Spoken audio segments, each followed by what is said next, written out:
All right, you guys, I am becoming grossly behind on these where I assume that they're going to be a day later and then I keep filming them like the hour they're about to start. So let's recap week two's matchups, then let's talk about week three and let's go through this. So LNL pretty decisively stomped.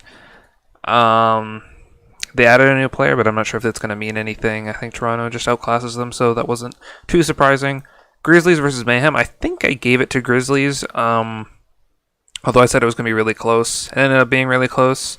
I think these are two of the bottom teams, so I don't think that was that big of a matchup.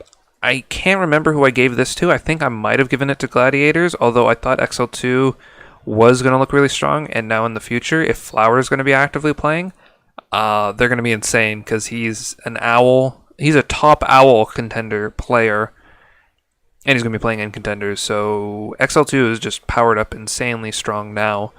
And Gladiators, I think they are a super smart team. So none of these matches were too surprising. Down here, I was a little bit surprised with how close Fusion was with Optic, but I think people are understanding the way you counter Who Are You, and I think they're starting to abuse that. I think it started to get figured out a little bit more in Korea, and then he didn't play for a while, and then he came back in, and he was still pretty strong, but I think teams are starting to figure out how you actually play against Who Are You, and I think that's actually causing Fusion a lot of problems, because they try to play through him basically as hard as they can, where they try to orb him and give him as much room as possible, and really just suicide the tanks to give him room, and if he's countered, he really isn't able to play much else besides Genji. I think I went over this last week where he plays really Genji, Hog, and Tracer, and if they're going to play Sombra Tracer, then he's not going to be as dominant, so Simplicity bye-week games were super dominant towards Simplicity. Bye-week had a few good moments just because Sugar Free is like a really standout player,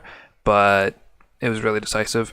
Now the Energy Envision series was actually super, super interesting to watch because I think Fozzik started to counterplay and understand what Envision was trying to do, and I think Envision tunnel visioned so hard on playing Sombra, where I think that's probably all they practiced from it looked like what they were playing in the games. It looks like they would just play Sombra, and I think Energy really figured that out, and they started to adapt, and they really started to bait EMPs and bait Jaru to playing like way too aggressively and then punishing him whenever he did.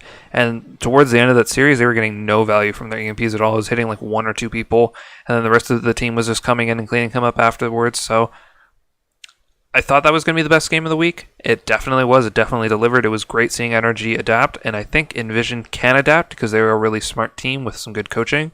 But they have to diversify their comps, and it seems like they don't want to be playing Genji Tracer, even though I think they're probably one of the better teams that can run it. I think they've been running just opposite things of that. So I'd like to see them run that more, be more decisive, get strong dives off, because I know they can be a good dive team, but they're trying to play this really control-y style, and they're playing like nothing but that, and it makes them predictable, and they got countered during that series.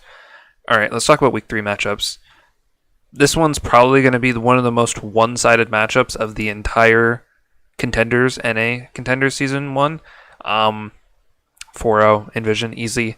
Energy versus Optic. Okay, so both these teams seem to be in this kind of middle of the pack to stronger part of this the team. So like Energy fell 2-3 or 3-2, but had like a really close series. They had a really close series against Envision, then they won.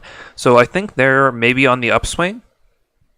So I really like them, but Optic also had a really close series against Fusion. So it's hard to tell where both of these teams are. They're probably top 4-ish, maybe. They're up there. Both of those teams are up there. Probably top 5. Like they're both probably up there. It's probably Envision, Energy, Optic, Gladiators, XL2. I'm thinking Fusion. They're definitely at the top half, probably. Okay. So it'll be an interesting matchup to see them. Simplicity versus Fusion. I think it's going to be pretty one-sided towards Fusion. I don't know if Simplicity can abuse Who Are You like these other teams have. It seems like they really just don't have the stylistic matchup to compete with them, so it'll probably be really tough for them. LNL versus Mayhem, I think might be a 3-1 towards Mayhem. I thought Mayhem has actually had some okay showings as a team, but sometimes they really they come into maps and they walk into points, and it seems like sometimes they don't have a plan and they really fall on their face. But other times it seems like they really have a plan whenever ZZA is actually able to play Pharah, they look pretty good. So maybe they can pull that series out. It'll be interesting to see how the Tracers compete against each other, because Kevster can then really pop off.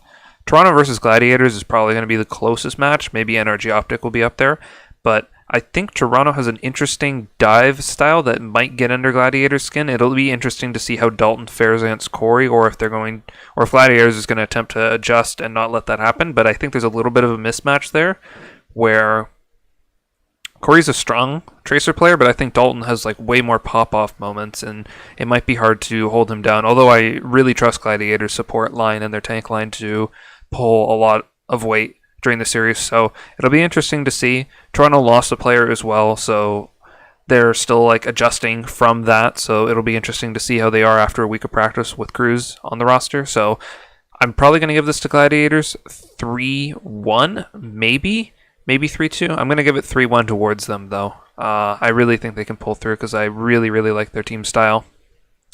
And then XL2 versus Grizzlies. If Flower's playing, this is going to be a massive dominant 4-0 for XL2. There's not a lot that you can stop him with. Even pro teams like before, whenever regions were stacked, players had a tough time shutting him down. So it'll be nice to see him finally playing again, but I think it's going to be really dominant. So that'll be all the matches for this week. Hopefully you guys enjoy them. I'm going to try to do some more breakdowns. I was sick before, and then had some problems with my new setup and computer problems, but hopefully we're set up now. We can do some more VOD reviews. I want to go over some Envision NRG, and then there'll probably be some good games this week as well. So hope you guys enjoy the matches, and I'll see you next week.